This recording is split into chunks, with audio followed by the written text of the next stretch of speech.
ఈరోజు రాగి సంగటి చేపల కూర వండుకుంటున్నాను. ఇంతకుముందు వండి పెట్టినాను మన ఛానల్లో చేపల కూర, ఎండు చేపల కూర.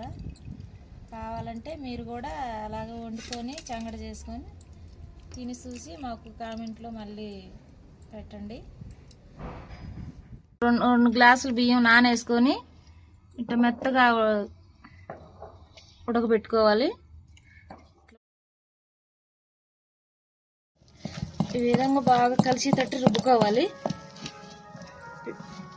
బియ్యం, అన్నం, పిండి 2 బాగా కలవాలి.